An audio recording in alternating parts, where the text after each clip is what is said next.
ماہ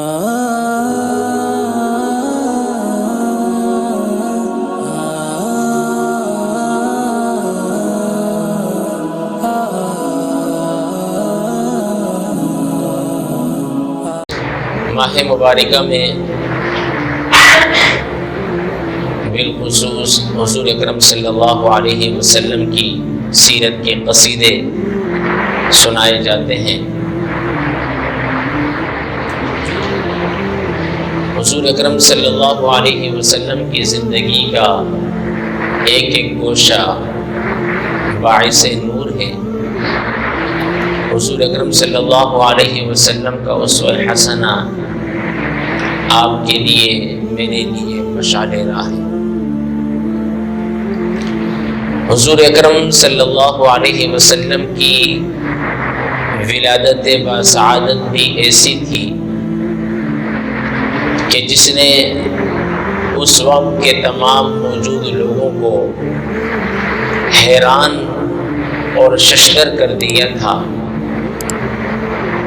اور حضور اکرم صلی اللہ علیہ وسلم کا بچپن بھی ایسا گزرا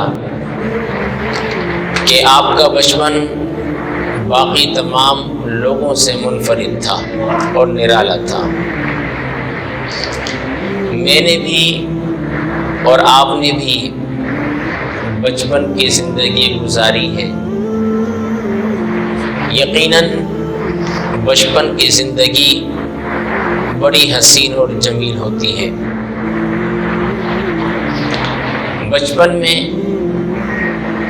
انسان کو کسی قسم کی نہ کوئی ٹینشن، نہ کوئی سوچ، نہ دیگر معاملات ہوتے ہیں۔ بچپن کے حوالے سے ایک جملہ بڑا مشہور کہا جاتا ہے، فکر نہ فاقہ عیش کر کاکا۔ نہ فکر کے دن ہوتے تھے، نہ کبھی فاقہ ہوا، نہ کبھی بھوکے سوئے۔ فکر نہ فاقہ عیش کر کاکا۔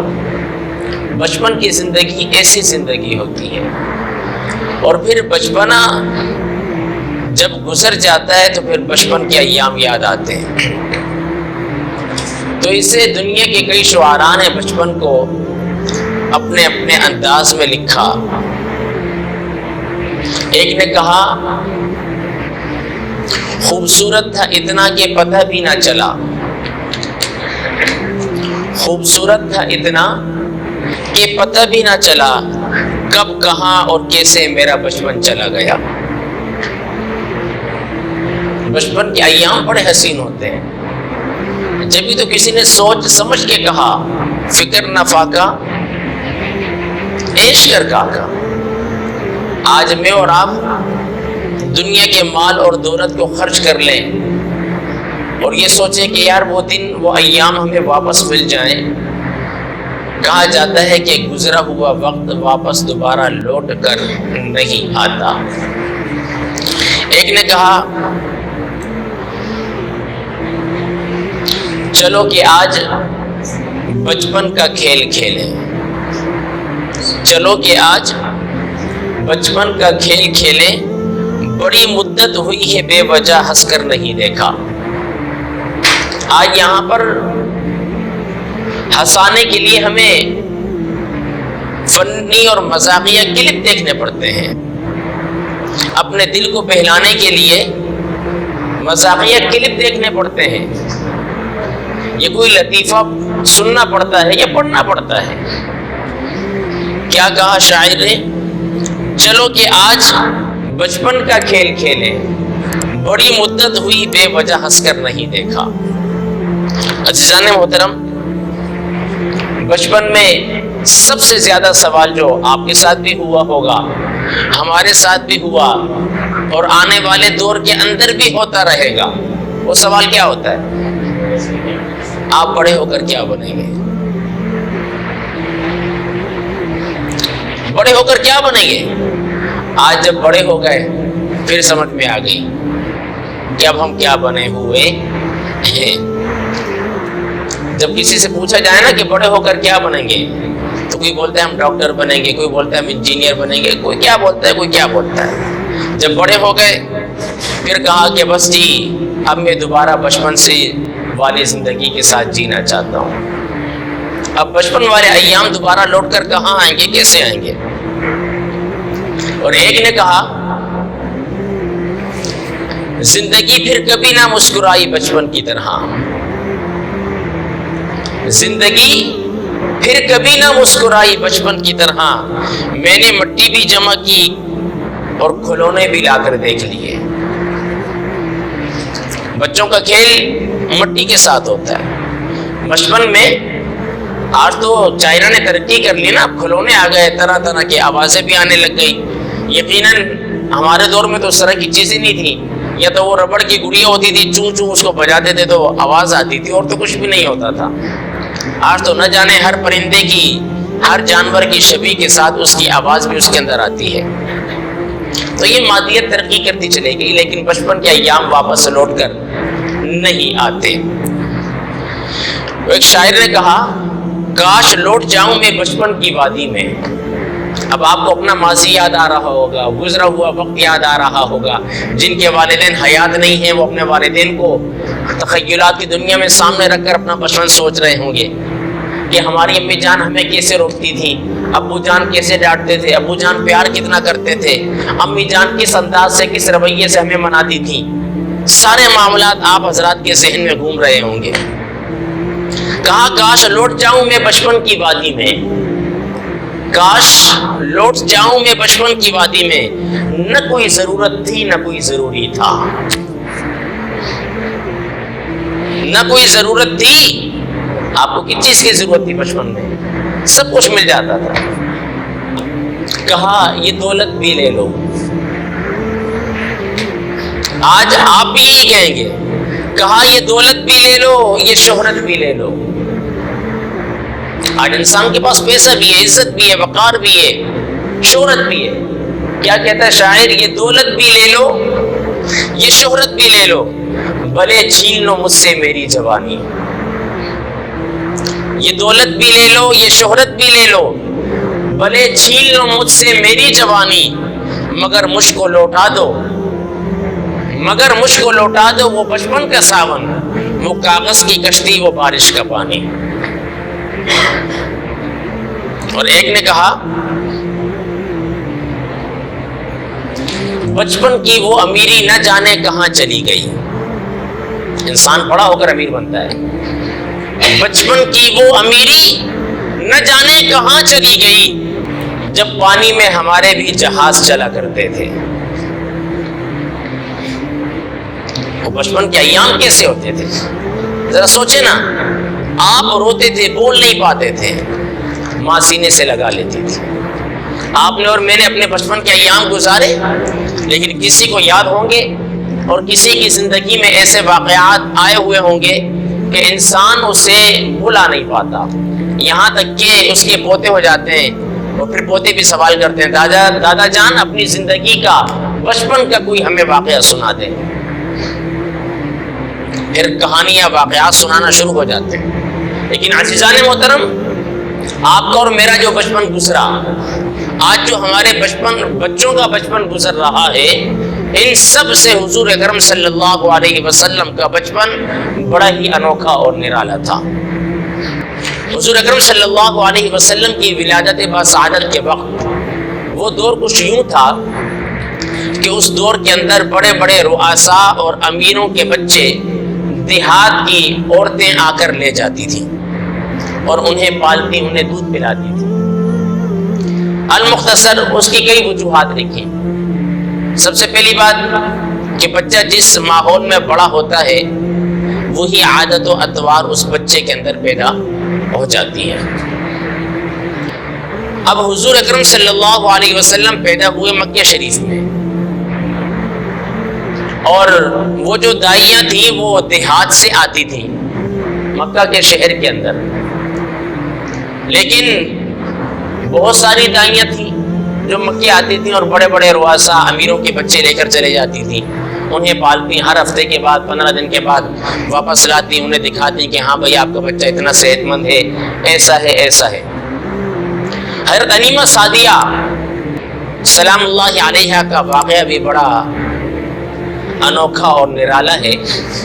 آپ ارشاد فرماتی ہیں کہ میں جب اپنے گھر سے چلی تو میری سواری، میں جس خچر پہ سوار تھی وہ اتنا لاغر اور کمزور اور ناتوا تھا کہ وہ اوپر اپنے بیٹھے ہوئے انسان کا بوجھ بھی برداشت نہیں کر سکتا تھا۔ حضرت حلیمہ سعدیہ فرماتی ہیں کہ میں پھر بھی سوار ہوئی اور سست و کاہلی کے ساتھ وہ میری سواری مکے کی وادی تک پہنچ گئی، اور میرے ہمراہ جتنی بھی دائیاں تھیں وہ مجھ سے آگے نکل گئی اور کہنے لگی کہ جب میں مکے میں پہنچی جو دائیاں پہلے مجھ سے مکے میں پہنچی تھیں وہ دوسروں کے بچوں کو لے کر واپس چلنے کے لیے تیار ہو گئی۔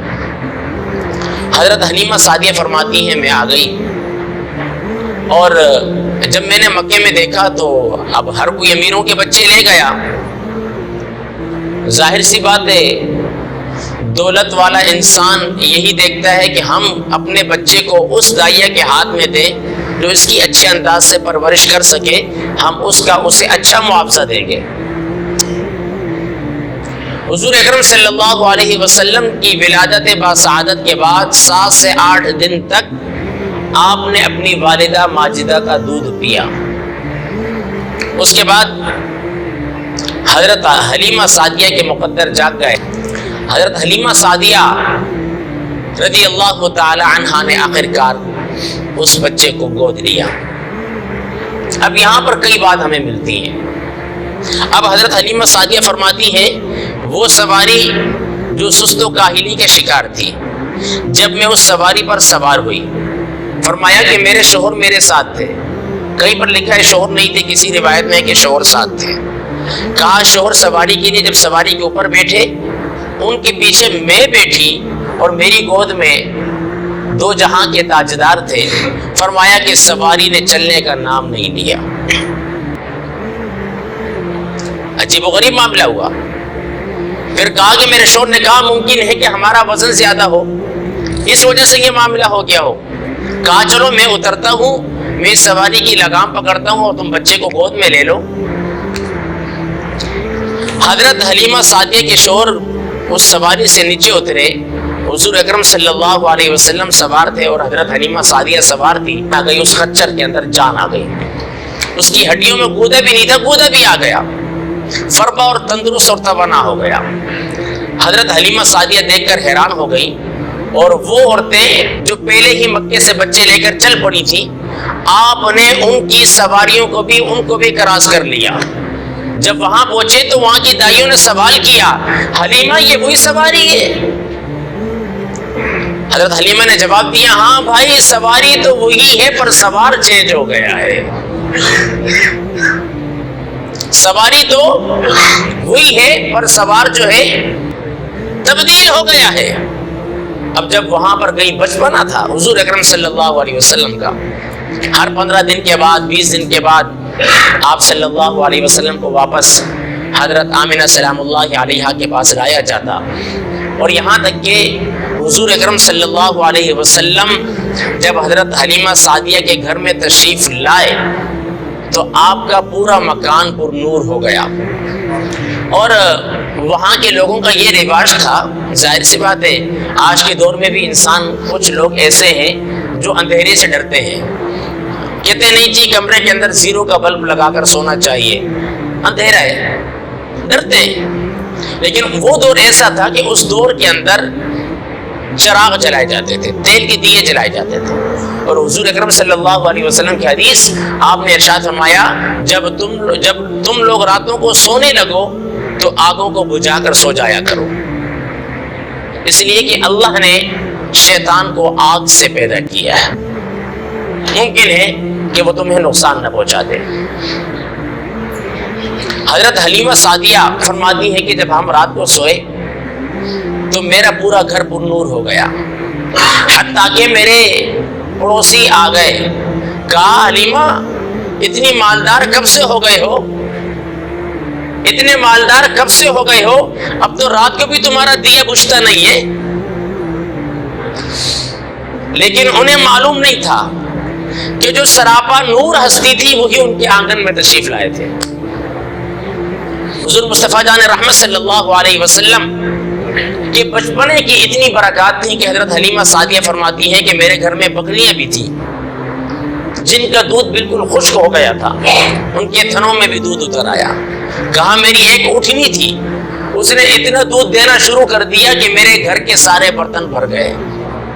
عزیزان محترم، حضور اکرم صلی اللہ علیہ وسلم کا بچپن کا ایک واقعہ یہ۔ دوسرا واقعہ یہ ہے کہ 6 سال کی عمر کے اندر حضور اکرم صلی اللہ علیہ وسلم کے سر سے آپ کی امی جان کا سایہ بھی اللہ نے اٹھا لیا۔ مقام ابوا کے مقام پر حضور اکرم صلی اللہ علیہ وسلم کی والدہ ماجدہ کو بخار ہوتا ہے اور وہ بخار جو ہے جان لیوا ثابت ہو گیا۔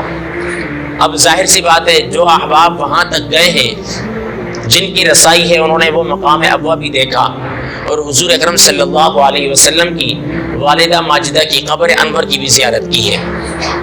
آپ دیکھ لیں آج وہ ابھی بھی پتھریلی زمین ہے۔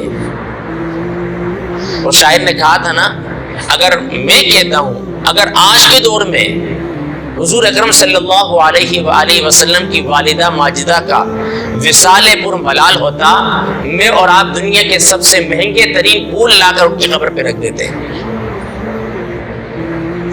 شاعر نے کہا تجھے ہم کن پھولوں سے کفن دیں، تجھے ہم کن پھولوں سے کفن دیں، تو جدا ہی ایسے موسموں میں ہوا جب درختوں کے ہار پھولوں سے خالی تھے۔ حضور اکرم صلی اللہ علیہ وسلم نے اپنی والدہ ماجدہ کی وہاں پر تدفین کی، 6 سال کی عمر تھی۔ اب سوچیں 6 سال کی عمر میں بچے کا کیا حال ہوتا ہے۔ آج بھی کوئی نومولود بچہ پیدا ہو، ڈیلیوری کیس کے اندر ماں کا انتقال ہو جائے، بچے کو سنبھالنا، بچے کو پالنا کتنا مشکل ہو جاتا ہے۔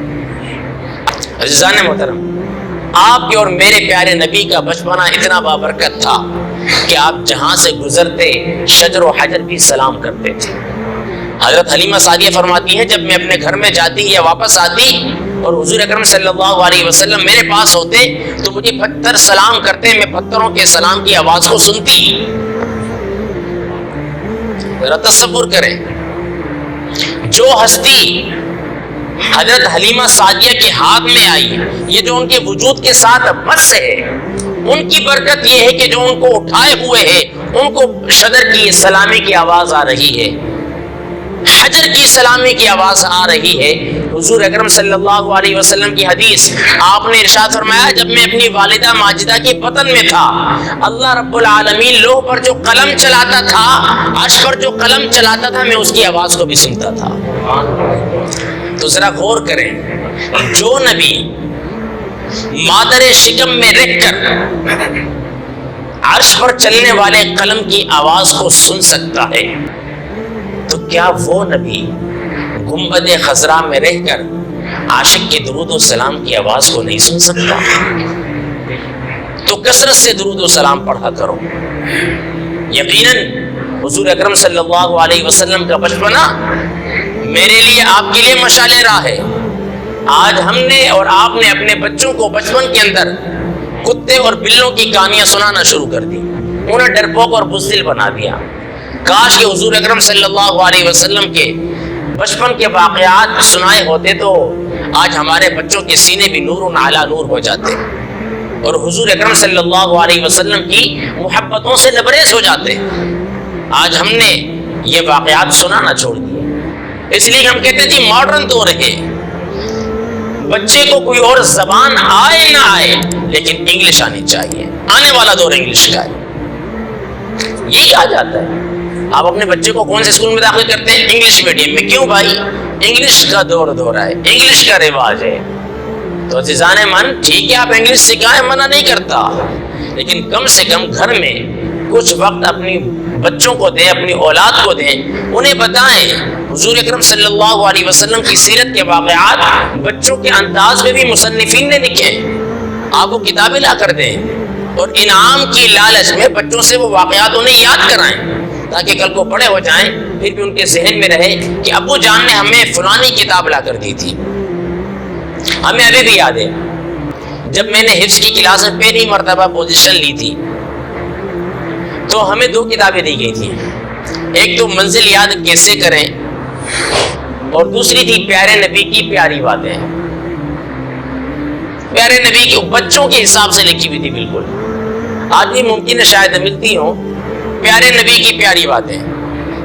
آپ وہ کتابیں لیں, اب آپ کو اپنا بچپن یاد آ جائے گا. میں آپ سے کہوں بھائی آپ نے اپنی زندگی میں بچپن میں ایسا کون سا کام کیا تھا جو آپ بڑھاپے کی عمر کو پہنچ گئے آپ کو یاد ہے, آپ فٹ کر کے بتا دیں گے.